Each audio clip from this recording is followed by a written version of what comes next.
सर्वेषां शान्तिर्भवतु सर्वेषां पूर्णं भवतु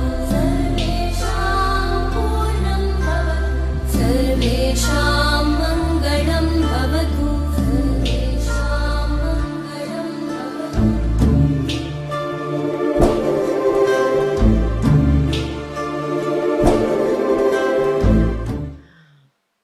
Good morning and welcome to Sister Shivani. I just can't believe this is a blessing to our school to have her step into our school.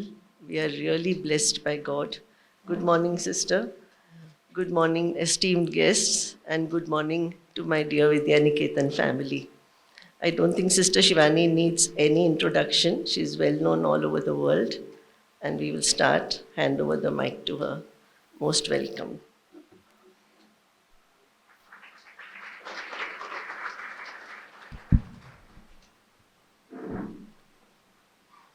Om Shanti and good morning. Let's take a minute of silence. And let's bring the attention within and ask ourselves some very important questions as per the current time.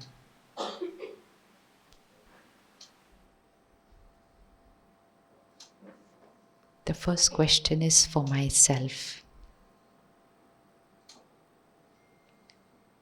What do I feel needs to be a priority for myself right now?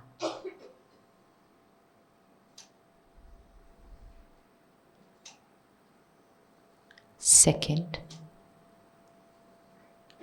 let us rate or grade our emotional quotient, our personal emotional quotient.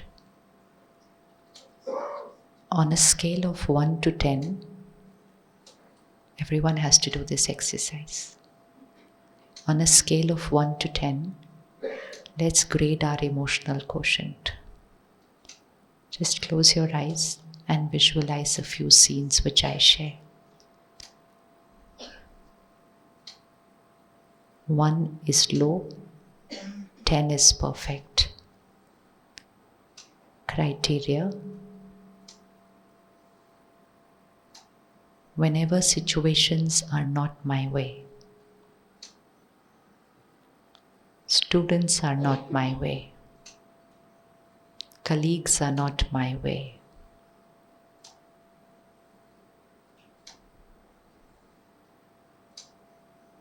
do I react as per what the situation is? Or am I able to respond with stability?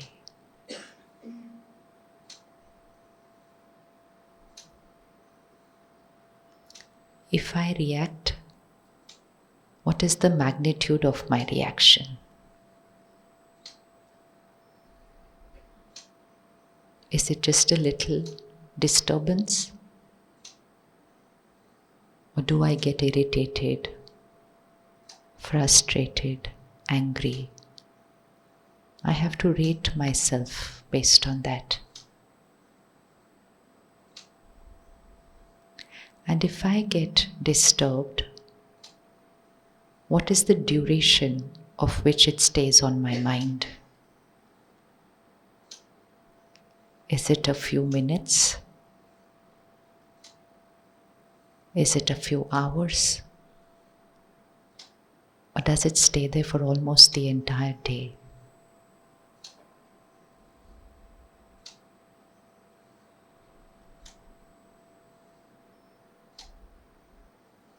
If someone's not done something right in my personal life, how easy is it for me to be able to forgive, release, and let go?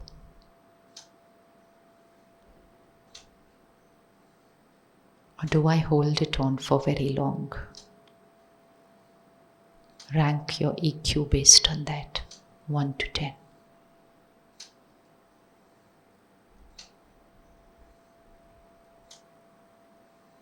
What people say about me. Everybody has an opinion about me. What people say about me, how much does it affect my mind? If no effect at all, it's 10. How much I get affected by people's opinion? And how much I try to be or do based on what people want me to be or do, just to get their approval, not necessary because it's the right thing to do.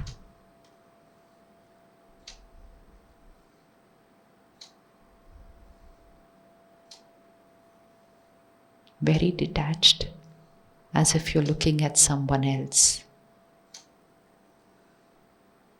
Now give yourself the grade. This grade is very important today because nobody else can check our EQ.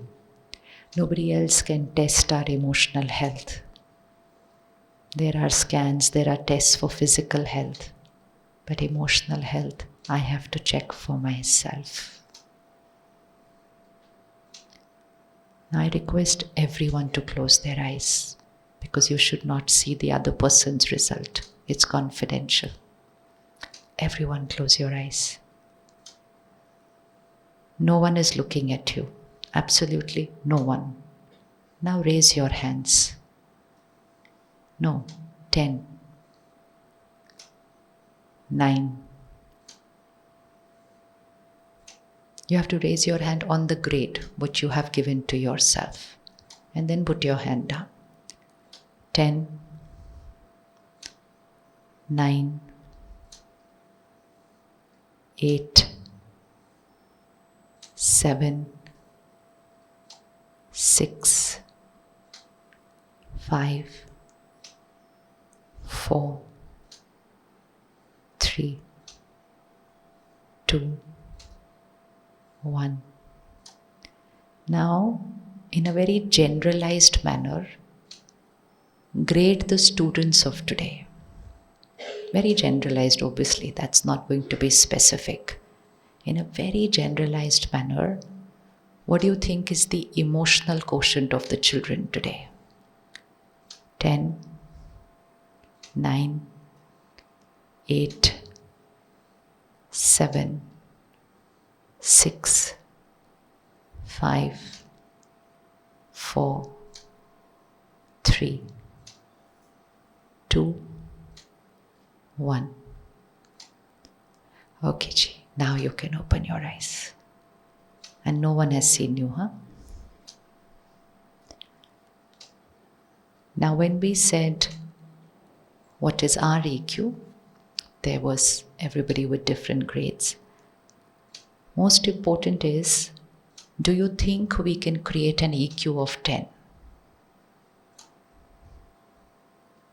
Do you believe we can create an EQ of 10, 9, 10, which means a high EQ? Do you believe we can create that? Yes. Do you think we need it? Do you think we need it? Why do you think we need it? Why do we need it? Why do we need to increase our EQ? What difference is it going to make in my life? It will bring peace in my life. What else? Hanji? Brings resilience. So bringing resilience, what will it bring in my life? What difference will it make? To be positive, yes. And then what difference will that make in my life? I will be healthy, yes. And healthy will be two.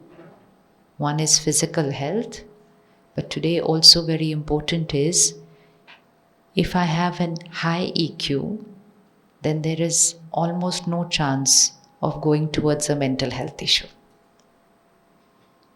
Absolutely nil. And so why it's important to focus on EQ? Because mental health issues are on the rise. And they're very high in children now compared to how it should be in a child.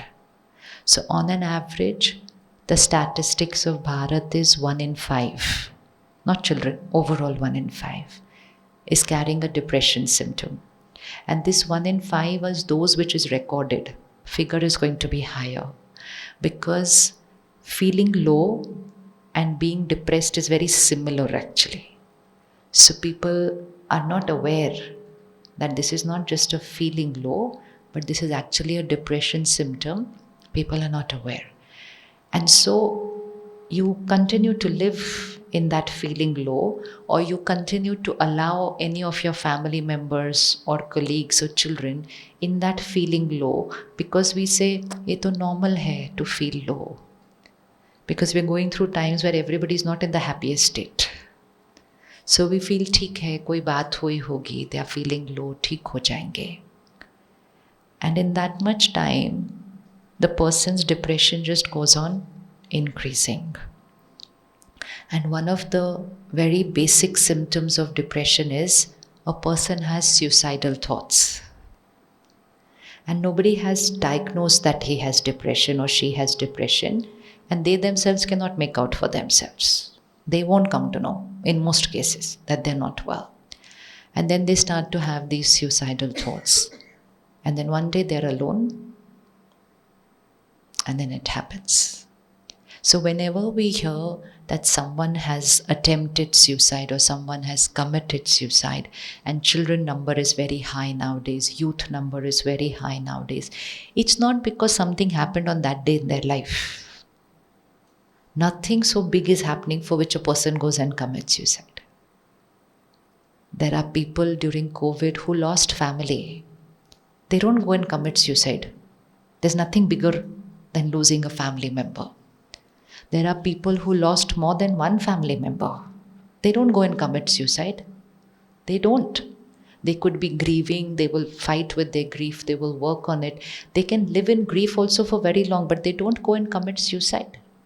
So if someone doesn't go and commit suicide for such a big crisis in their life, they are not going to commit suicide for such small things which are happening. So when somebody commits or attempts suicide, it's not because something happened that day in their life. It is because they were going through a depression which was not diagnosed. And so they were having those thoughts, and then some stimulus came, and that's it. That thought overpowered. Now these figures are also increasing. So post-COVID, there is a 30% rise in mental health issue and a 17% rise in suicide. And these are big figures. And this has nothing to do with COVID. So now a very, very big responsibility comes into the education system. Very big. Because we've already crossed the initial stage and we've come to very high figures. Post-COVID, we meet so many children, anxiety ho rahi hai, anxiety ho rahi hai. Anxiety is so becoming like a normal word. Normal. And if I keep on experiencing anxiety, when it will become an anxiety disorder or a panic disorder, we don't know. And this, we are talking of children who are in their student life. So we have to visualize that if my mind is not able to handle student life without anxiety, how will my mind handle competitive exams, and how will my mind handle professional pressures, and how will my mind handle ups and downs in business, and how will my mind handle relationship issues? It won't be able to do it. It's not possible. So we've grown up believing and experiencing that student life is the, what was the line? Student life is the best life. Best life मतलब निश्चिंत. निश्चिंत मैंने कोई सिर्फ जाना है, पढ़ना है, करना, खत्म, निश्चिंत. In that life, that too in an era where everything is so comfortable for them. For us in school, if you miss something what the teacher has said because your mind went here and there, it's over. There's no other way to get it back now. Everything is on a click of a button now. What is it? What are they making such a big issue about? No, it's very competitive, so what? There was no competition when we were in school, or what? In fact, if you think of it, the number of professional colleges that were there when we were in school were like on your fingertips. How many engineering colleges in the city? 1 or 2. How many medical colleges in the city? That is called competition. Now what? Turn from here and there is a college, turn there and there is a college, turn here and there is a college. What is the competition? Everybody can get admission. So what are we talking? Why are we allowing them and the parents to say, oh, competition bahut hai, competition? They are missing the cause there because they're blaming something else and they're missing the root. Where is the problem? So the problem is not in the education pressures. And another thing, what the education system is doing, it is reducing the pressures on the children. I don't know what the system here is, but now I go to a lot of schools where there's no exam. And parents are also, हमको अपने बच्चे को उधर भेजना है, where there is no exam. What will happen later on in life? Should we remove the exams from their life? Even today we see, if a child does not give exams in nursery, first standard, second standard, third standard, fourth, and suddenly after fifth, sixth, there is the first exam. It's very... But somebody who's giving exams right from exam, part of life. I grow up with it. It's a part of my system. But now they are saying no exam still. How is that child going to face the exams of life? So this whole thing that children are getting very stressed, so reduce their pressures, is a wrong equation. Don't reduce their pressures, increase their resilience, not reduce their pressures. The reason why children from India are all over the world, that was the reason why they are there everywhere, why they excel in what they do, not just in the country and all over the world, because they were used to very high pressures. And now we are going and adopting the other systems, and now we are also going to start creating like that no pressure. So the child is very fragile and vulnerable. Thoda sa bhi kuch hua, like that. So it's not a good idea at all to reduce the pressures of child. But we have to build the resilience of the children. So stress is given by a simple formula in physics. Pressure divided by resilience. Pressure divided by resilience. But what the world thought was stress is equal to pressure. The resilience world is removed from there. So what is our vocabulary? Work stress, exam stress, travel stress, everything they call stress. It is work pressure. It is exam pressure. Yes, there is a pressure. There is a target, there is a pressure. But the stress is the pressure divided by the resilience of the individual. So the same exam will create different amount of stress in different children, not based on how difficult the exam is, but it is based on how much the resilience of different children is. So now there are a lot of factors which are reducing the resilience of children. What are the factors which are affecting the resilience of a child today? Social media, very big thing. Don't you think there should be a campaign in every school that school children are not allowed social media? Yes or no? Because yes, they are on it, but at the same time, they are a very wise generation also. They are very intelligent. They are very informed because they're so connected to everything. And whatever is taught in school is like really absorbed by a child. So if a parent tells a child, no social media, it doesn't happen. One, because the parent is the entire day on social media, तो बात का असर ही नहीं होता वैसे. And the other main thing is also, the parent inspires the child also wants to do it, but the rest of the children in the class are not doing it. So even if the child listens to the parent, understands the thing and wants to quit it or doesn't want to start it, the sheer peer pressure is not what the child is able to handle. Because of low EQ, children ridicule other children. They make them feel as if they are absolutely... So the shift in the era is, when we were in school, the majority were leading a normal right life, and there used to be some very small numbers. In school though, I think there was no small number also. It probably was in college, when somebody started experimenting with some substance or some late night parties or whatever relationships. Now it's happening in school. But what is happening is, the figures are tilting. So if you had to ask in a class, how many children use social media handles and how many children don't? So it's going to be a smaller number which doesn't. So we have grown up in an era that what everybody is doing is right. So because more people are doing it, why are my parents telling me not to use social media? And even if I choose not to use, then everybody makes fun of me. So boring. You're not here, you're not connected, you don't know anything that is happening. I get singled out. So it's not the social media so much that bothers the child, it is the rejection which the child gets from other people. But when the same thing happens within a school, then 90% of the children will follow it. Because it will be a school culture and not just a personal culture. There's a difference, no? Between a school discipline and a personal discipline. But for that, we will have to repeatedly tell them about how that social media is impacting them because they are not going to understand. We are not telling them anything. They are doing it. Repercussion of this, they will see 15, 20 years from today. By then, it will be too late. And then they will look back at us and say, y'all knew we were wrong. Y'all should have stopped us. So whether y'all is a teacher or a principal or a parent. And then if we say, we told you, but you didn't listen, the child is saying, this is not fair. You were supposed to stop me. The finger is only going to come back here because they are children. Because they are children. So social media creates two sanskars. The first vulnerability that it creates, and it's not just children, even adults are going through this issue.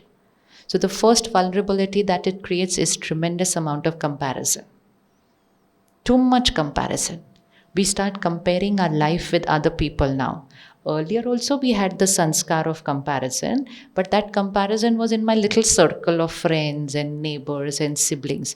Now that circle has gone. So I'm comparing myself to anybody and everybody in the world. Whether they are in my city, not my city, my country, not my country. Now our comparison is global, not even national. It's not. So when you and me were in school, there was no way to connect to the world. There was no way to connect to the world. So we didn't know what was happening as a culture in other countries. Whatever we hear a little bit, that's all. They are watching it, they are seeing it, they are listening it. And they are getting influenced by it. So it's not just comparison, it is a whole cultural shift that is happening right now. We know that the culture of Bharat is very rich when it comes to creating a high EQ. Yes or no? Yes. Because we have a family system. We have seva bhav. We have spiritual principles. We have yoga pranayam. We have community living. We have such wonderful things by which an EQ can always be very high. Very high. And mental health issue would never be there in this country. But because we are watching, reading, listening something completely different, where the unit of marriage is different, where the unit of children is different, where everything is completely different, not right or wrong, just different. So we are becoming like that, but we are living here. Becomes very difficult. So the children of today are living with parents of a different culture, and they are becoming a different culture. So now it's no more just a generation gap, it's a cultural gap. It's a cultural gap. So what media does is not just watching, reading, listening. It is just that it is making them a different culture altogether. Because it's social media, it's OTT platforms. They are not watching simple Hindi programs with which we would watch. They are watching a completely different thing. Completely different. Where it's not just the language, but the belief system of a relationship is completely different. So they are going through a lot of complexity when it comes to that. That they are living here, but they are becoming like that. So all this teaching will not be possible at home. One, they don't have the strength to teach that anymore. Two, they don't have the time also. And three, if they do, then nobody is listening. So a big responsibility now comes on the education system. Your work on the subjects has actually become relatively easier because everything is readily available. And sometimes some teachers feel, what is the point? The child reads up everything and comes to the class beforehand. And sometimes the child knows something more which is also not there in the syllabus because it's vast information. Anybody can find out anything. And this generation very well informed and very high IQ also. So sometimes a high IQ also increases ego. Because if a high IQ is not balanced with a high EQ, then a high IQ will always build up ego. I know everything, these people don't even know this much. And they talk like that to their parents also. Aapko to aata bhi nahi hai itna bhi. So they start feeling very, oh, I am.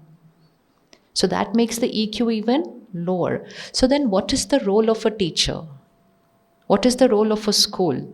Now it is not going to be only giving information, which means only teaching the subject. Because that now they are able to get from other places also. Everywhere there are a lot of things are happening outside. So now the role of the school becomes not just to teach the subject, but the role of the school becomes to strengthen the EQ of the child. Because that nobody can do. That nobody can do online.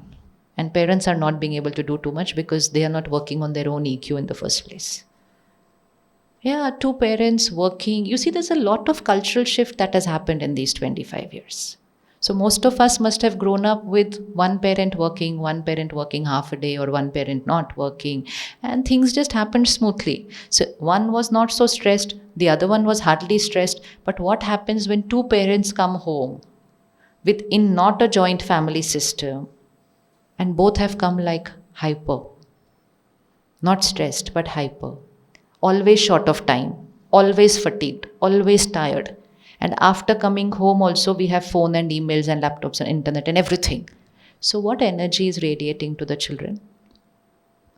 What energy is radiating to the children? Because this generation parents are being able to give the children everything that money can buy. Because that's what they're working hard for. And so they're earning a lot of money. And once you have a lot of money, I can buy everything that money can buy. But emotional health cannot come with money. Cannot. So then that is where they are not able to. And then they become very helpless. What do I do with my child? Even if we tell parents a simple thing like, you should not have phones and TV on during your meal times. It's that choti cheez hai. There is nothing in this. That as a culture in your family, don't have gadgets on during a meal time because it's very distracted eating. And distracted eating is not healthy for the mind, not healthy for the brain, not healthy for the body. Even for that, they will immediately say, हम तो कर लेंगे, उनका हमें नहीं पता, वो कहना नहीं मानते. ये अलग बात है that they started them with eating with screens when they were 2-3 years old because they did not have the patience to get them to eat and didn't have the time also. So they thought this is very easy. Switch on something, खाना खाओ. Whereas what did our parents have to do? हमारे पीछे पीछे खाना खाओ, खाना. अभी where is the time to go पीछे पीछे खाना खाओ, खाना खाओ. So if a screen can do that work for me, that the food is able to, then the child is able to eat the food, I'm very happy. So it started at a very young age, but now the child is used to only eating that way. Now the child doesn't need anybody coming piche piche, but the child has now got addicted to eating that way. There are children who cannot eat without a screen. They cannot eat without a screen. And the impact that it has on the mind and the body, we will see 10 years from today.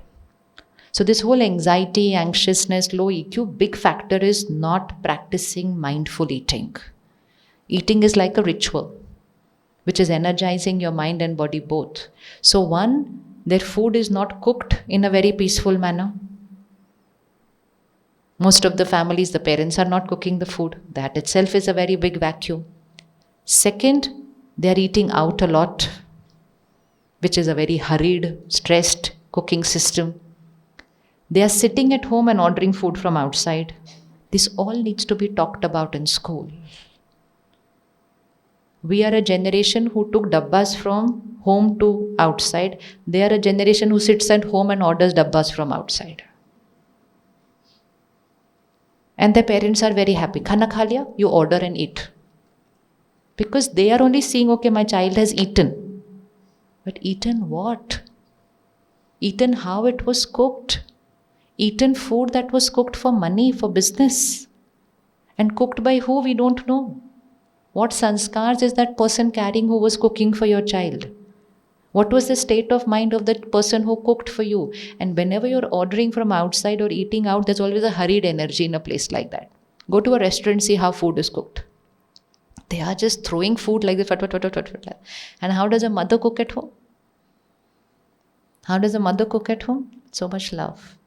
So today they are eating out more. And even if the parent is cooking, the parent is already short of time. So there is a very different energy which is going into the food, and jaisa anna hota hai, waisa hi man hota hai. This the children don't even know. They will only say food means so many calories, so many proteins, so many, because they are not taking it from the country culture. And we have experienced the direct impact of food on minds of people. It can change your destiny, the food what you eat. It is that powerful. Jaisa an, vaisa man is not just a statement, it is a power. You can change the state of mind of your people at home just by cooking the right way. So there are 3 types of food. One which we cook as prasad. So suppose today you had to cook prasad at home. Wouldn't you cook in a very different way? How do we cook prasad? Suppose there is some puja at home and we say, aaj prasad banana hai. Okay? So how do we cook prasad at home? What is the difference between day-to-day cooking and prasad? And while cooking, Bhagwan ka naam lenge. No, that's all. And that is why everybody says prasad hai, prasad hai, prasad hai. That same prasad tastes different than anything else. So there are 3 energy foods. Food cooked for money, food cooked for love of family, and food cooked in the remembrance of the divine. There are 3 different vibrations. So because we are eating a lot which is cooked from profit, which is food cooked as a business. So food cooked as a prasad has this energy. Because they're cooking to give. And food cooked for sale has this energy. That's it. It is there where everything will change. And that is why in life, instead of being like this, they're becoming more like chahiye chahiye. And chahiye chahiye means a low EQ.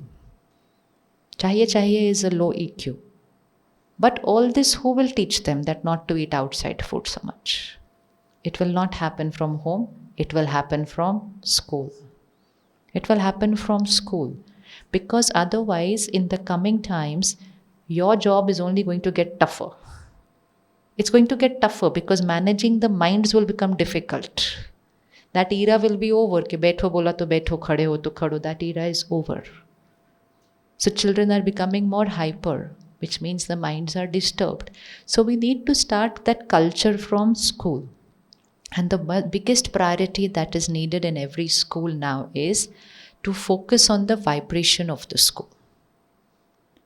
Now, vibration is not something which is going to be very attractive written in the brochure of the school that we have very high vibrations. The parent will say, that's okay, but what is there in your infrastructure? Because the world looks at only that which can be seen.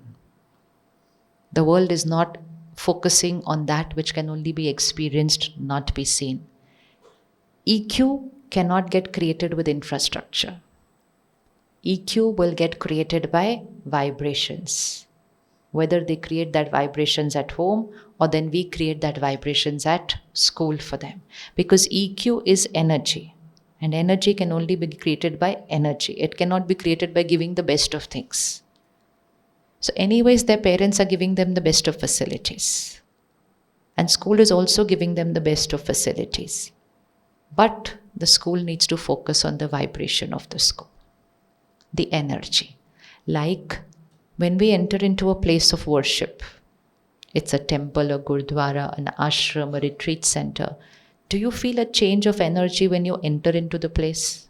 Has anybody ever experienced there is a change of energy? I feel good. That place of worship will be right in the heart of the city. It is not somewhere outside.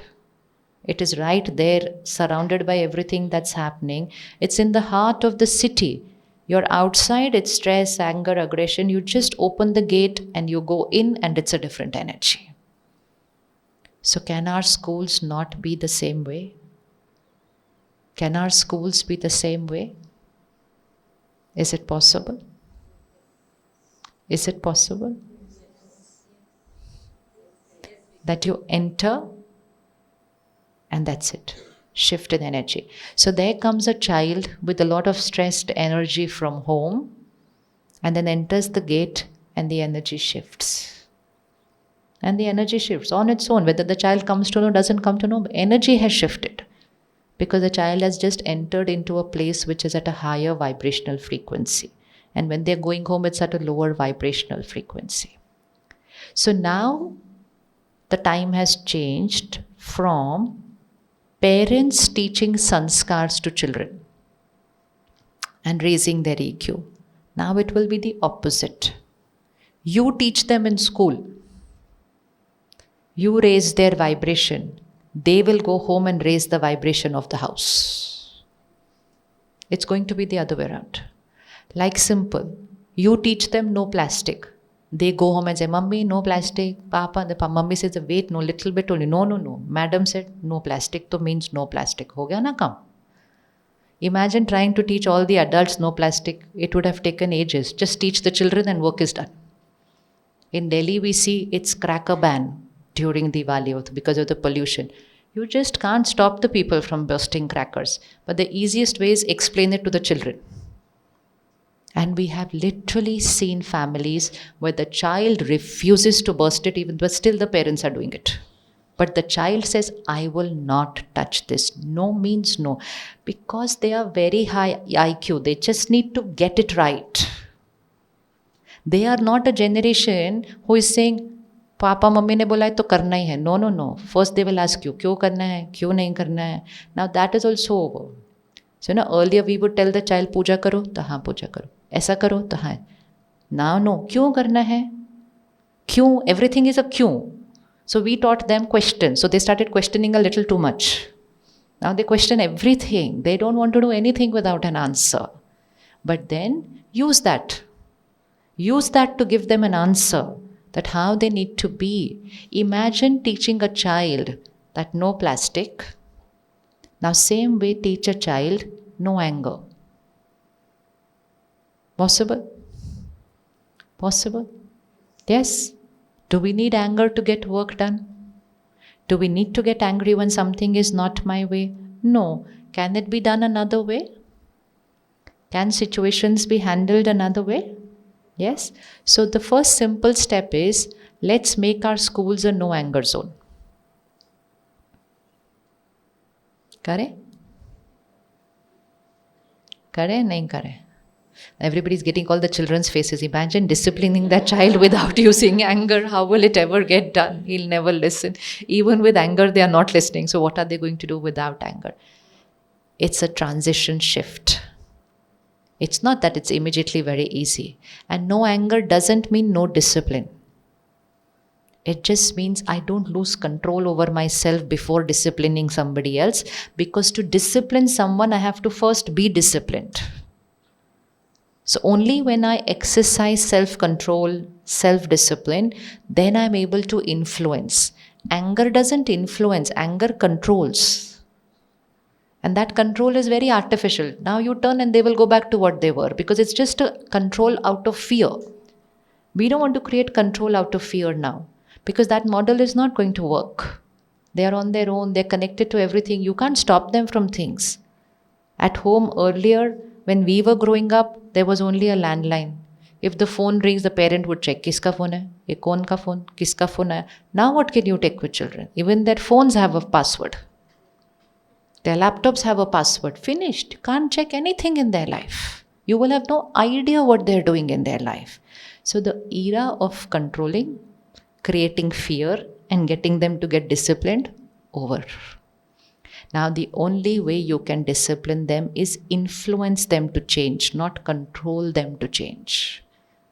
Earlier it was discipline कर दिया, डांट दिया, हो गया काम. But now they have so many avenues पीछे that you will not even know what they're doing, what they're not supposed to do. So anger method doesn't really work right now.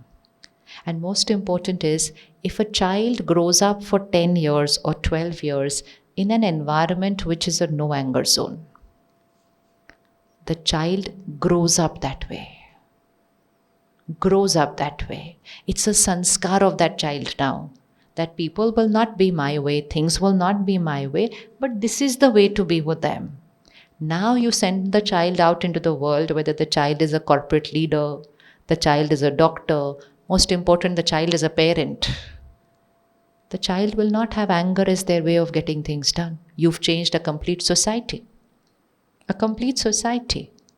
And simply by doing it now in the school. And then they will go home and make their homes a no anger zone.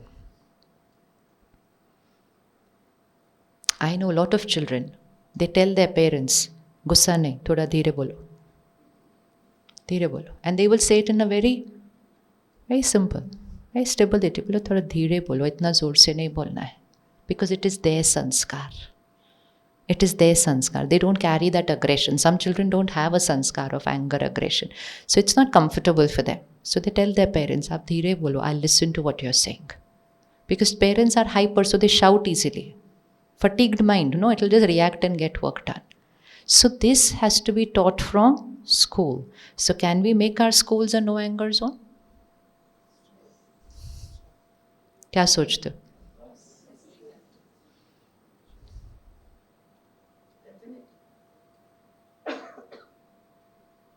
Think. It's not no discipline. It is just discipline without losing control over the self. And the first person who will benefit will be? The first person who will benefit will be I myself. It's for us. Because we've chosen the profession of disciplining children for the rest of our life. And if we continue using anger as the method, then who is the one who's going to get affected the most? Here and my body. And most important, I carry the method back home to my own children. It's in our aura, it's in our energy field because we reacted a lot during the day. That energy will go with us home. And you would have noticed many times that your children mustn't have done anything big. But our method becomes of reacting. For the smallest thing, that is a trigger for us and we will react. Only because we did it 10 times throughout the day. 11th time comes on its own at home. So when we say no anger zone, the first person to benefit will be me. The second people to be benefit will be my family. And then the third people to be benefiting will be the children in school. So it's not for anybody else. It's for us. So should we make it a no anger zone? And most important, when you will declare that your campus is a no anger campus, then the parents of the children are also not allowed to come in here and get angry. That's such a big blessing. Don't you have parents coming and getting angry nowadays? See, it's so harmful for a child. It is so harmful for a child to see the parent not respecting their teacher. It gives them the liberty to be disrespectful. And they have nothing to fear anymore. Earlier, though, we would be so scared if the teacher will call our parents, Bapre, what would happen today now? And they are like, so what? They will first tell their parent, my ma'am is like this, like this. So parent will say, don't worry, I'm coming now tomorrow. मैं तुम्हारी ma'am को देख लूँगा. Earlier, the parent used to say, मैं तुमको देख लूँगा. Now they'll say, मैं तुम्हारी ma'am को देख लूँगा. So who is suffering in all this? Who is suffering in this whole process? The child. So one, they don't have to fear anything. Not that fear is the right emotion, but now they don't care. They don't have to bother. Nobody's going to say anything to them. Because they feel my parent is there. Na? Because they are using the power of money now. Everything is happening with the power of money now. Because we have a lot of money, so that's our power. Power of the mind is not getting used. Power of the money is getting used. So the parent says, Arey, I'm paying so much fees to your school.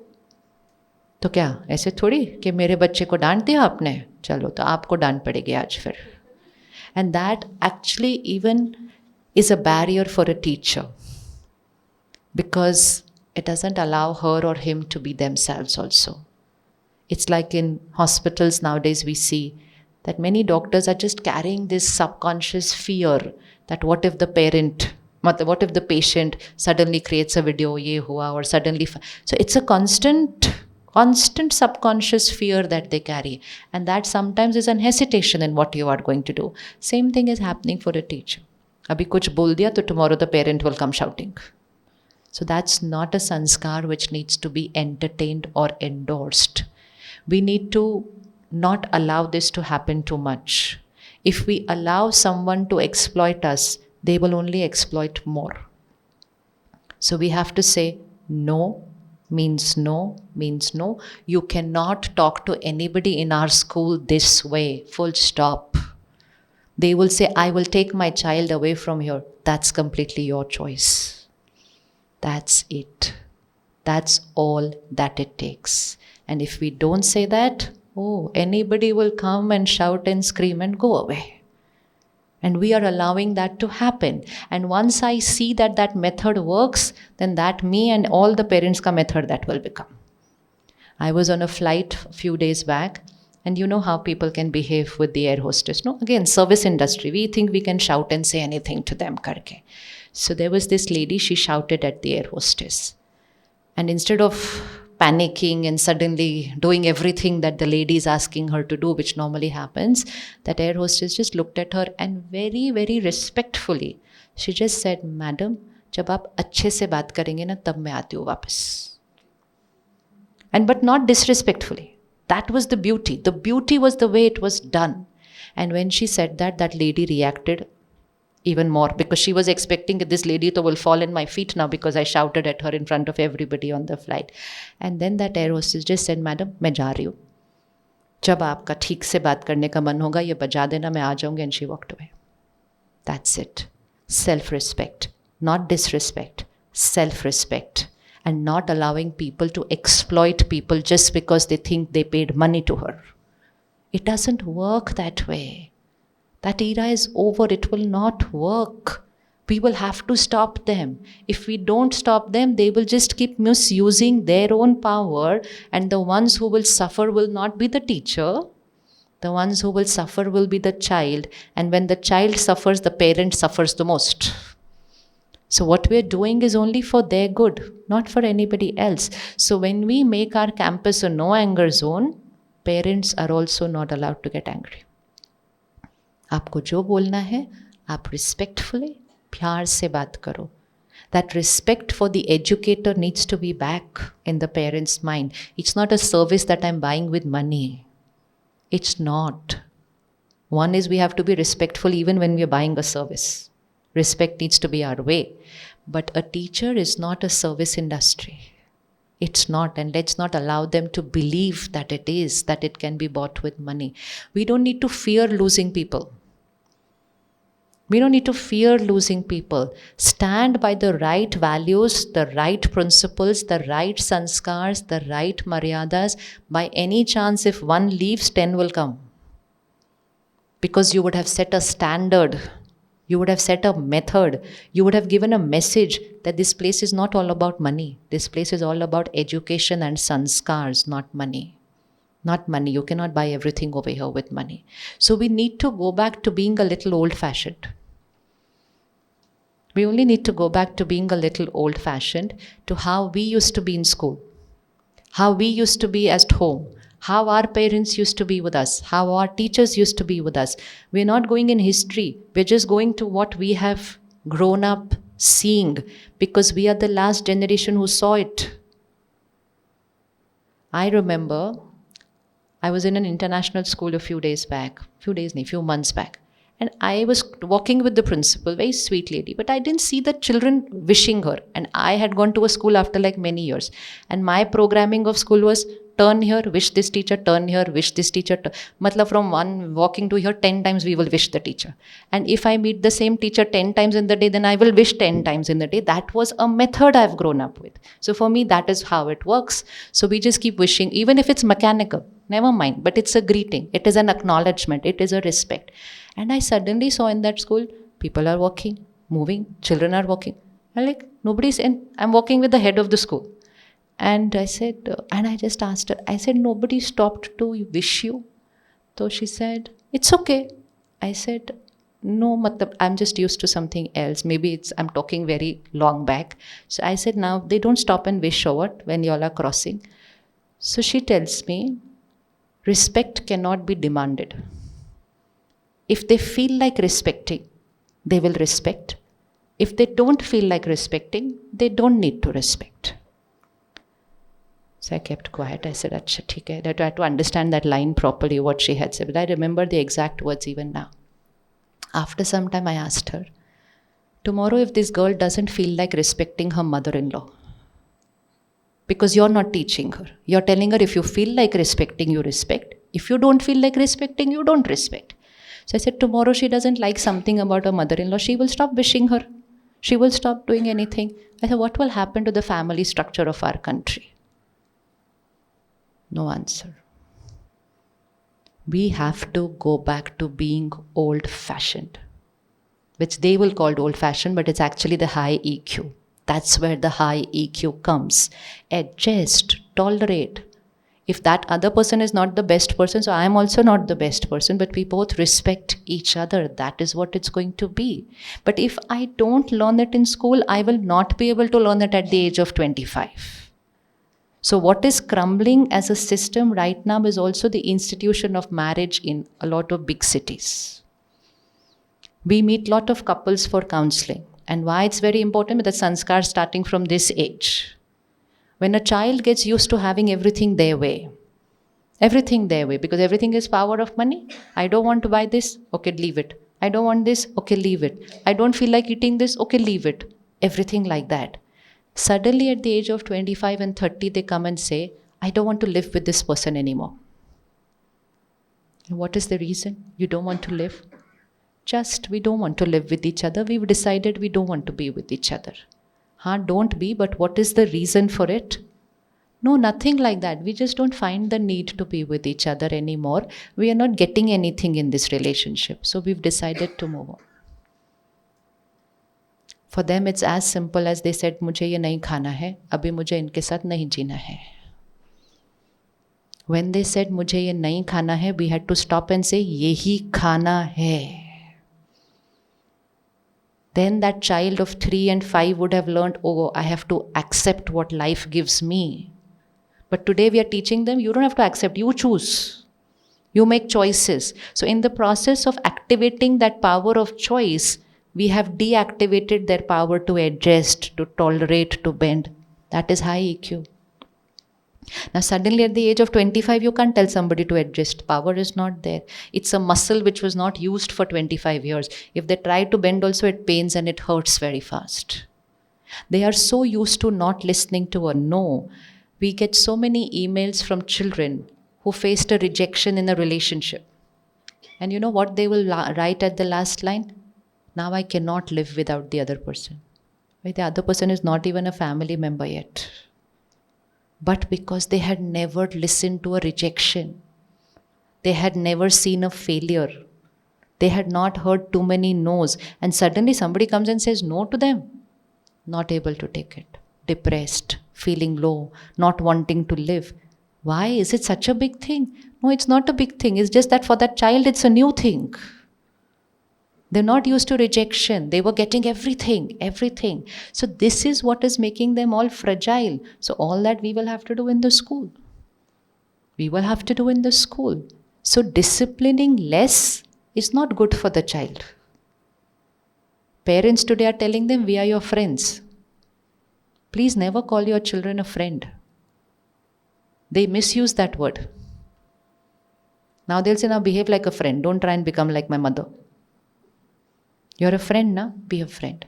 What does a friend mean? A friend means acceptance. A friend means understanding. A friend means whom I can go and talk to for everything. So I can say I'm your parent, but you can talk to me about everything. But we heard from somewhere, we have friends. They have so many friends. And how many parents do they have? But if the parent also says I'm friend, then where's the parent left? Be very careful with everything. We have to be very careful. Parent means who can discipline, who can be strict. Friends are not going to be strict and disciplined. So we cannot say to them, I'm your friend. We can say, I'm your parent and I will always be your parent for the rest of your life. Even when you are 80, I'm still your parent. And I will always be your parent. And I know what is right, what is not right for you. But I understand you, I accept you, you can share everything with me, you can come and tell everything to me, and we will talk about it. But I am your parent. We need to go back to being the parent, the parent, the parent, the teacher, the principal, the one who's going to be a little strict. Not being strict has not paid off very well. It's not. That is what is making the mind very weak. That is making the mind very weak because I'm getting everything my way. So can we work on creating the vibrations of the school? What will change the vibrations of the school? One is a no anger zone. How many of you are ready to make your school a no anger zone? It will start from the principal's office.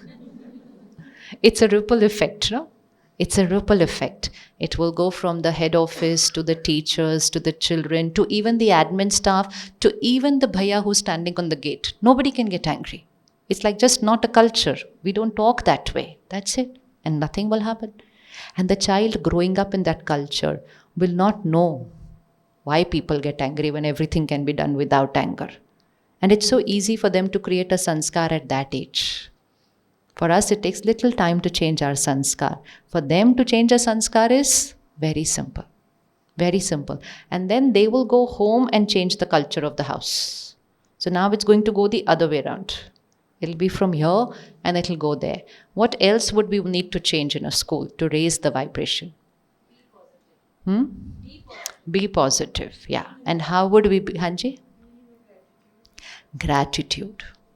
So what we need to teach children and what we need to practice is the right definition of normal emotions. They're growing up living in a world which is saying stress is normal. Is stress normal? Is stress normal? Yes or no? Is stress normal? Stress is not normal? What is normal then?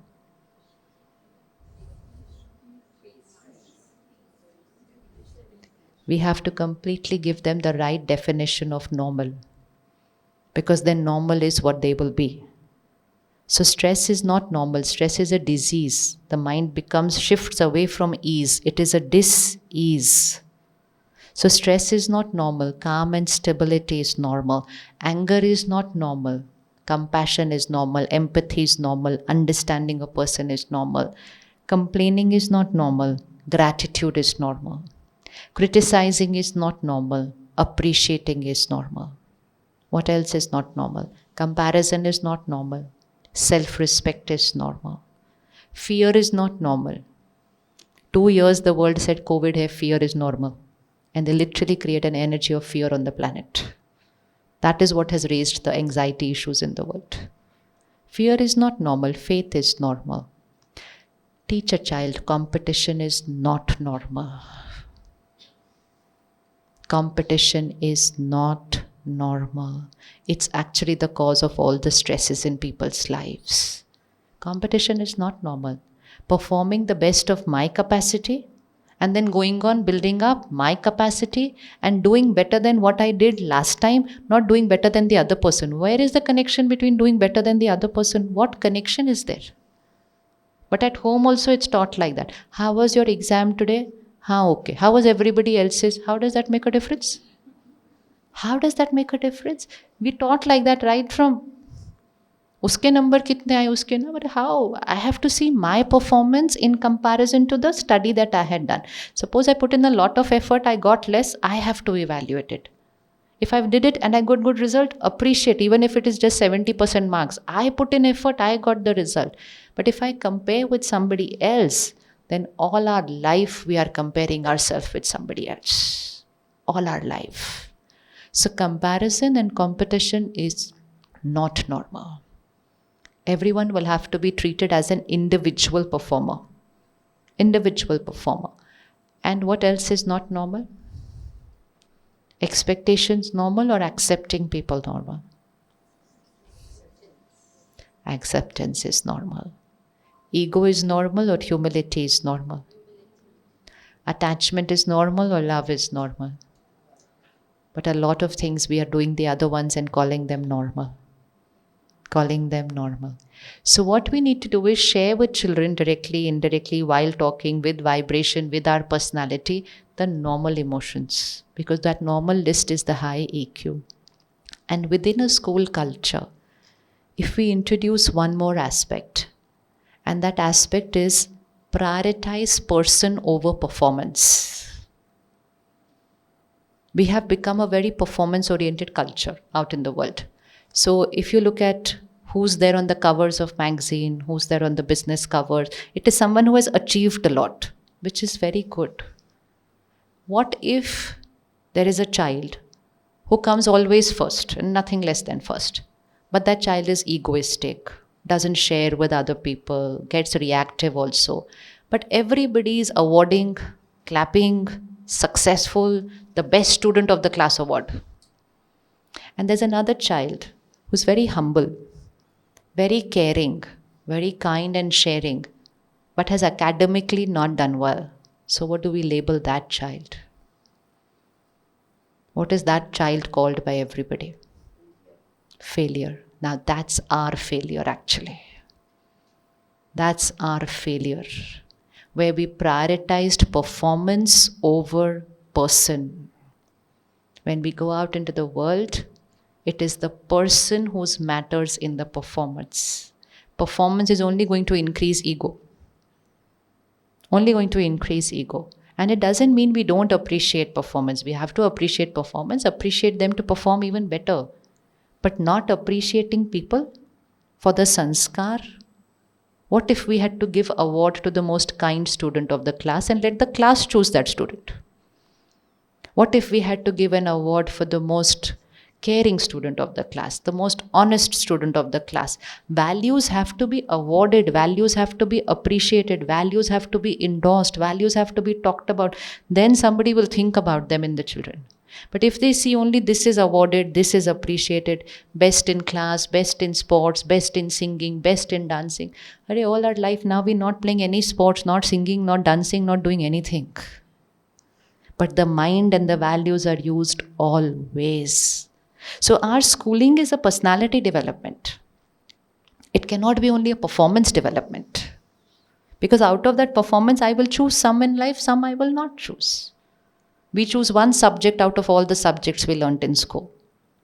But sanskars and mind is what every child will use for the rest of their life. And that is not being awarded. That is not being awarded. That is not being given a star in the class. That is not being given 5 marks extra. You start giving it, everybody will become kind and sharing and honest. Everybody, iske liye award milta hai. No problem. Very good.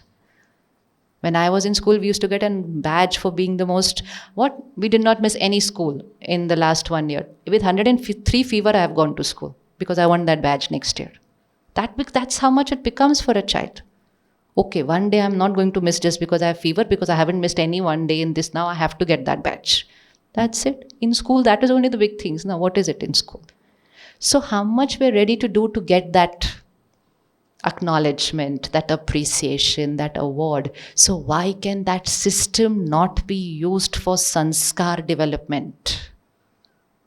Why can it not be used? If a child comes up to you and says, "Ma'am, I did not do my homework because I went out with my parents for a picnic," call him in front of the class and appreciate the honesty of that child. Appreciate the honesty, let all the children appreciate, and then you say, "But you know what? But it was wrong not to do the homework. I appreciate your honesty, but your mistake is a mistake, and next time you're not doing it." That's it. You'll get everybody to become honest. Otherwise, "Ma'am, my stomach was spinning yesterday, so I did not do my homework." The ma'am also knows the child is lying. The child also knows I'm lying, but both have to smile each other and say, "Okay, never mind, do it, finished." Then I use that method for the rest of my life. So everything is happening here. So let's prioritize performance, but let's prioritize person above performance. The world is only achieving, this one is so-and-so achiever, earned so much money, How did they earn? Is anybody checking that? How is their sanskar with the people who work in their offices? Is anybody checking that? Nothing, because that's not the criteria only. The criteria is only how much you've achieved. And that is what shifts us from EQ. It's only how much. It's not how much you've achieved. It's how you have achieved, how much you have achieved, how you are as a person. And if that is prioritized in school, tomorrow that child will become a corporate leader. Tomorrow that child will become a jurist. Tomorrow that child will become a doctor. They will prioritize sanskar over their profession. Today, though, that sanskar is not talked about only. It's like, I have to do this, I have to reach here, I have to go ahead of every person. Anything. So this culture of success definition has to change. Success does not mean achievement. Success is not like this. Success is not like this. In Hindi, it's a very beautiful word. It's safalta. And safalta means आपने अपना जीवन सफल किया. आपने अपना समय सफल किया, which means you used your time, your life, your every breath in a worthwhile way to be a giver in society, not to be. This is not success. Today we have created that as a definition of success. Who has more? Who has more is not successful. Who gives is successful. Who gives? Because who has abundance only will be able to give to other people. No, not who has more. But we cannot create that shift after 25 years in a person. That's tough. It takes a lot of effort. And that effort they have to do. Here they don't have to do the effort. The system will do that effort for them. So can we start awarding them for their sanskars? Possible. And the class will choose. Who are we to decide who's the most kind student in the class? They know best because the child is amongst them. So those sanskars, when we award, everybody will now be talking about it. And everybody will realize it's important. Right now they'll say, no, but honesty doesn't work. Honesty doesn't work. Because they are listening that, they are watching that, they are seeing that. So let's start this culture. And all these little things are actually going a big way in building up the EQ of the child and also our EQ.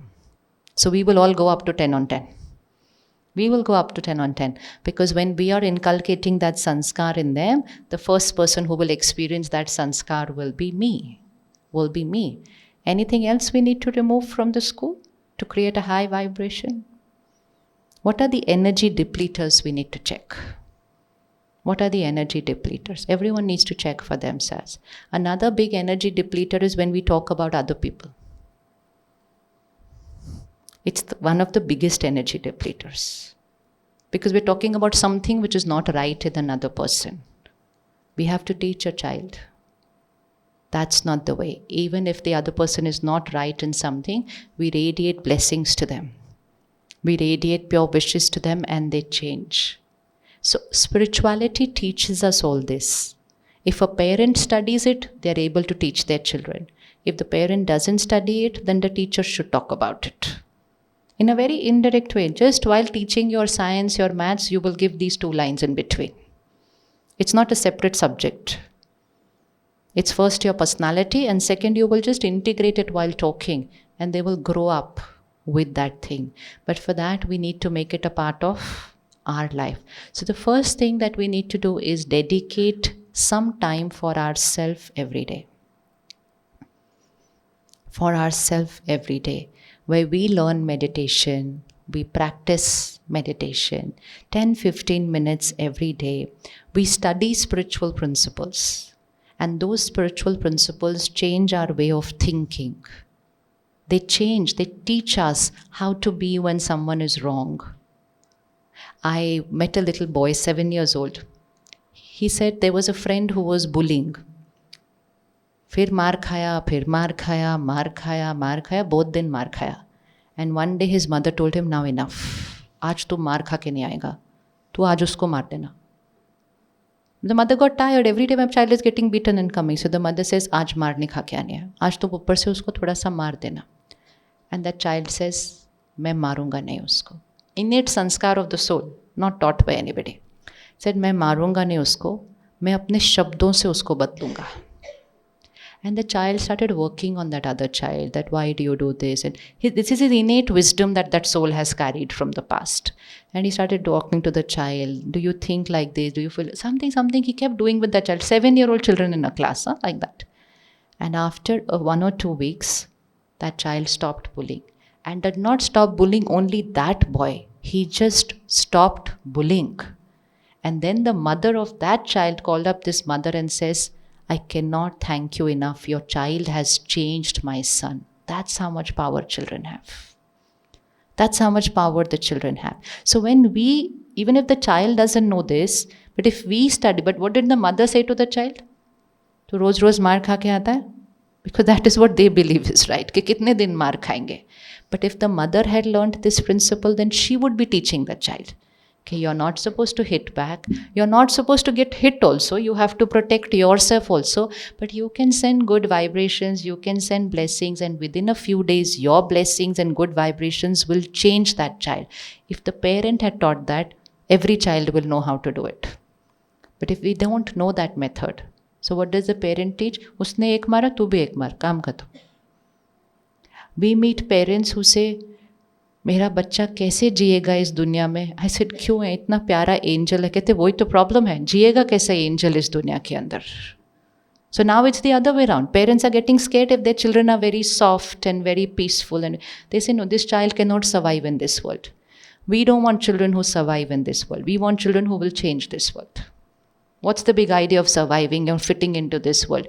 To fit into this world, you will have to do something which is not correct. Why would we want to do that? We want to be that who will change the world. And that is the power which these children have. They have it. Either they will change the world or they will get overpowered by what the world is. Everything will depend on their 10 years in. 10, 12 years is a very big time. It's a very big time. So let us keep 15, 20 minutes for ourselves on a daily basis. On a daily basis. Put that as on your priority, top priority. That 15, 20 minutes daily at least for meditation and for spiritual study. For spiritual study. Because content creates our sanskars. So today the child and all of us are surrounded by a lot of content. Spirituality is also a content. So what we watch, read, listen is what we become. So if we watch, read, listen, acceptance, we watch, read, listen, giving blessings, we watch, read, listen, forgiveness, it becomes our sanskar. And then it becomes very easy to start radiating that to all the children at home and in school. But for that, it needs to be a part of my personality. So can we start investing about 20 minutes for ourselves every day? Should we do it? Yes. Because in the coming times, even if the children don't raise their EQ, if you don't raise yours, it will become difficult for you to handle the children. Because if something is not raised on its own, it's going lower. And so for you, like today in hospitals, doctors are handling more complications than before.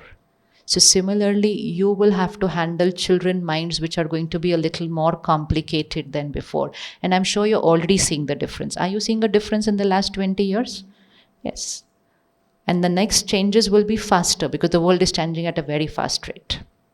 Now imagine when all these tools will come. I am not sure how schools will work after that, where the child has to not do anything. He'll just go to that tool, get that answer, write it in your notebook and bring tomorrow. How will you evaluate a child after this?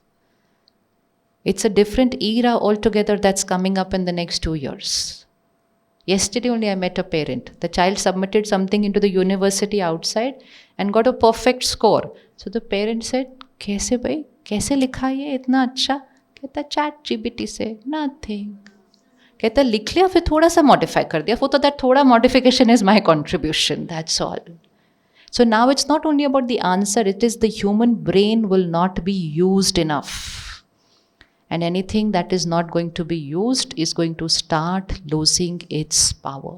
So this last 5 years were crucial. Next 5 years though it is a different. So you will be awarding that which some other tool has written. We will not even know the potential of the child. So lots of things are going to change. And in that change, the only power that can take us through it all is the power of our own mind. Otherwise, systems will start collapsing. So even if it's not for them, let's do it for ourselves, that I have to raise my EQ. So whatever situations come my way, I have to be powerful and I have to empower others. And so we have to dedicate 20 to 30 minutes for ourselves. Is that a promise to the self? Yes. So wherever you're staying in Bangalore, whichever part of the city, there is a Brahma Kumari's Raj Yoga meditation near you. And sisters there are always free for seva to teach you meditation. Just go for 3-4 days. Any day, any time. And they will teach you the method of meditation. And you can learn that and practice that every day. It will start changing your energy field. It will start changing your thought process. And whatever change you create in yourself automatically reflects in your children at home and automatically will reflect in your children in school. We don't have to do much with children. We only have to do it with ourselves. Our vibrations create a change in them. And we can always organize a retreat for you at the retreat center where all of you can come together and also learn. So let's take out some time for ourselves and put ourselves on priority. It's self, family, and then work. Nourish the self, harmonize the family, and you will excel at what you do. Excel, empower, and influence. So today we have with us Sister Pallavi Mishra ji. Come Pallavi Ben. She is taking care of Oak Ridge International School. And she herself has been practicing meditation for the last few months only now. But we invited her to come all the way to share with you in a few minutes how, as a principle, that is helping her not in just her life, but how it is helping her in her professional life. Good morning, everyone. I'm an educator myself, so it's always heartening to be in a gathering of so many educators and so many principals. And I relate to you and I completely understand the challenges of the education system currently. And I think in these circumstances, unless we change our methodology of teaching and learning, which is not just pedagogy, but also in the way we understand who we are dealing with. Because our children, like Sister Shivani was saying, she was yesterday in our school, are reflections of their parents.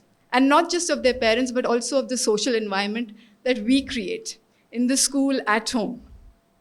So, we are talking, in the present times, we have the national education policy. We are talking about how we can create values in education. We also have, I'm sure all of you must have got either the notice already or you'll be getting it shortly, that each school should have an EDI, an equality, diversity, inclusion policy. We are talking all these big terms, but we are neglecting the most important thing, which is that we are educating the heart and the mind, not just the mind. And if we don't focus on the heart as much as we focus on the mind, that's important too. We have to create, doctors, engineers, and all of that is so important. We want our children to excel. But what is the point of having excellent doctors and engineers who don't know how to be happy? And you know that currently there are $1 billion industry. Books are written on how to be happy, how to experience peace. And that's why these things are now upon the school, really. Because school is this perfect link between the child and the parent. Because I'm sure you've heard it a lot from your parents also. Many parents come to me also and say, my child doesn't listen to me, can you help me? Have you heard that? Yes, that happens so much. And when we say why your child has not cut his hair, or why they are not doing this or that, so we don't know what to do. They're not in our control. You help us. So it's really upon us to help them. I think as teachers, it's a huge responsibility we carry because we are their foster parents. So towards this aim, I'm sure you all also did this during COVID when virtual learning was happening, when everybody was questioning the existence of schools and how can they be justified also, why should we pay fees? My God, those days were scary when people would just, challenge us at all ends. That's the time when one very good thing happened. We realized that the root cause of all tension is that there is a gap between what school is trying to teach and what parents are doing at home. So we started working on positive parenting workshops. We started creating these workshops in which we would ask parents to send us questions beforehand. What kind of challenges are they facing? New parents, teenage parents, and we were surprised by the kind of response we got. They said, yes, please tell us what to do, because they don't know how to say no to their children. And they were compensating for everything that they could not teach them by just giving them more stuff, more phones, more laptops, more things which really don't help. And so we started this endeavor, and in this regard, we also set up in the school. When I was going to school, I went to a convent. We used to have a prayer room in the school, which was a sanctuary, really. Every time, and it didn't matter that it was a church, and I'm, by birth, I am a Hindu, but that doesn't matter, because when you go in a space like that, it is so embalming. It just aligns you to a higher consciousness, and that's what I hope we can do with the creation of, by setting up this meditation room in school. We've set up a meditation room in the school, which is really, it's non-religious. It is focusing on enhancing the spirit of anybody who steps into it. It's a very beautiful space, and I really wish this is a best practice, like educators learn from each other by sharing best practices. So I'm sharing this best practice with you so that if you want to set something up in your schools like that, actually having a dedicated space which is devoid of any tension, any other talk, where children can just sit, or teachers or parents also, anybody is welcome who's part of the school, can sit and connect with a higher consciousness. Call it by any name you will. And it is something that will definitely show impact in the way the school culture changes. Because ultimately, everything in a school succeeds only through the culture that we create. And if we want to create a culture of compassion, we have to have some visible signifiers of such an aim. And this meditation room is that visible signifier. It means something to us. So just like you have science labs, you have design labs, we should also have a meditation lab in the school where children and parents and teachers can sit and meditate. So compassion and values, these are not something that can come into children if we don't practice it ourselves. So of course, the first thing is that we have to uphold it, we have to exemplify it, we really have to speak very less after that. So when I do conflict resolution, and that is the role of teachers or parents, we are always resolving conflicts between colleagues, between parent and teachers, or between or of students. Like for example, I'm sure many of you are facing the challenge of vaping in school. Suddenly this big menace has come in. Children are just getting these things, I don't know from where. And how do you tackle it? You can't tackle it by preaching it to them, like preaching to them. So for example, we have students who are meditating and who are connecting, and so they talk to other students that why this is not right. We also started a clean speech campaign where, how now language is peppered with profanities. There's so many profanities people speak, and we legitimize it if we ignore it. So we started by saying that we will not ignore this language. Each time we see somebody using profanities, we'll turn around and check them without getting upset, because if we get upset, then it just defeats the purpose. This is not acceptable. This is not good language. And at first, children said, but everybody says it. But it is so common. But slowly, and this takes patience and time and a lot of tolerance. But you have to give them an alternative narrative to what generally exists in the environment and tell them this is not right. They have to hear it, that speaking profanities is not okay. And so these are some of the steps we are taking, and I'm so happy to be part of this gathering and to be able to share these small efforts. And thank you, Sister Does Shivani. meditation help you? That is the main. Yes, yes. So meditation, actually I started Raj Yoga meditation 3 years ago, and it has been life-changing, absolutely life-changing, because I have a very busy lifestyle. People say that meditation is not possible because there's no time. I manage a house. I'm the business head, so what they call a principal director. So I have I have to manage the business aspects also and the academic aspects also. But I always daily find time for meditation. In fact, meditation to me is oxygen. I cannot think of one day. I can be traveling internationally or domestically or whatever, my time zones change, but that doesn't change anything. Meditation continues to be the thing I start my day with. And there is 2 types of meditation. One is where you're sitting down and meditating. Other is when you are constantly conscious of who you are and the fact that everybody is, for example, one practice I do is, I am a soul right now talking to souls. We might be in different bodies, but it's a communion between souls, and we are all connected to a supreme soul. So that consciousness is what meditation is. And thinking right, being able to do the right things, this is what it has done for me. So thank you. Thank you very much for your attention. Let's take a minute of silence now. And bring your attention to the center of the forehead. That's the energy center. That is the I. And what is visible, the body, is my body. It's my body, my role, my responsibility, my relationship. But I am this energy which is playing this role through this body. I, the energy, am the creator of every thought, feeling, word, and behavior. I am a powerful being, calm and stable in every scene of life.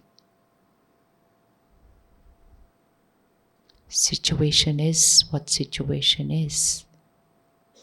I am a powerful being, untouched by the vibration of the stimulus. I am stable.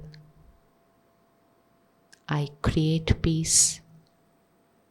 I radiate that. And I empower others to be calm and stable always.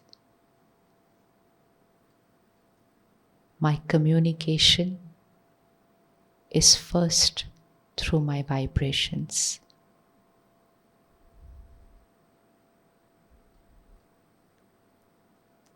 I energize and empower every soul just by being who I am.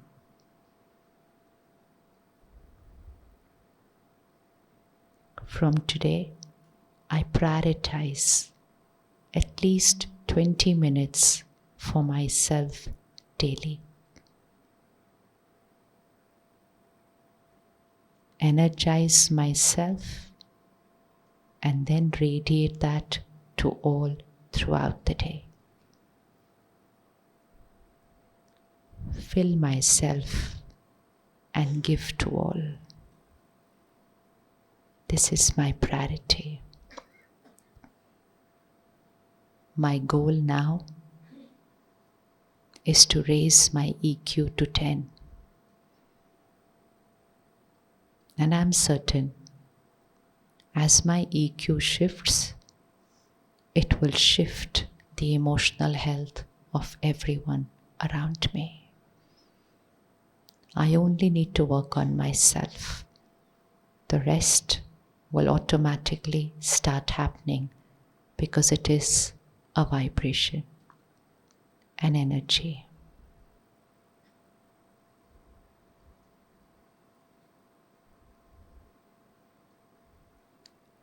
Om Shanti. So, like Sister suggested, we can all create meditation rooms in our school. It does not require a very big space because not everyone is going to go and sit at the same time. Everyone will go at their own times. It's just a room and with very beautiful painting and text put up around it. The only thing that is taken care is there's never any other conversation in that room. So you can call it a meditation room, you can call it a silence room, you can call it an inner space, you can call it a reflection room. Well, the words are many. And you can just have a simple point of light and the child just comes, sits there, focus, and we have these very little 1 minute, 2 minute, 3 minute meditation commentaries which are already ready, which could just play in that room. And so a child can come with any conflict and just sit there and it'll get released. So creating a meditation room like it is in a retreat center or a center, we can start creating it in a school. We already have a lot of hospitals, lot of business houses who have created meditation rooms. Lots. Because there's so much stress there, so they create this room so that somebody can just go and sit. Like at the airport, we see a prayer room. So, but the best place that it needs to start from is school. And what will be beautiful is once a child grows up seeing that a meditation room is a part of an infrastructure, then tomorrow they will create that meditation room at home. Then they will create a meditation room in whichever is their workplace. That's how it creates a ripple effect. Otherwise, today homes have all kinds of rooms, billiard rooms, this room, TV room, coffee room. Bigger the size of the house, what room to create? Some room to we have to create. Here we have coffee, here we sit and watch TV, here we do this, here. There's a lot of space. But what every house needs is a small meditation room. So the best place to start is within a school and automatically ripple effect. So 3 homeworks, meditation room, no anger zone, prioritizing prioritizing person over performance. No gossiping. Let's remove it from the air. We're not talking about anybody, we're just blessing people if something is not right in them. And most important, self as a priority. Put self-care as a priority and keep that 20 minutes for yourself every single day. The rest of the things that we have discussed will be a byproduct that will automatically happen. And if you don't keep these 20 minutes, try however hard the other things are a little. So this is the seed. From here is the tree of life. Nourish the seed, tree will be healthy. Don't nourish the seed, try however hard, tree cannot be the best tree. So just work on this seed. Tree will automatically be taken care of, and in that tree comes the health of my body, it comes the family, and then it comes everybody I deal with. It all happens on its own, but just give few minutes to nourish the seed. Thank you so much. Shukriya. Om Shanti.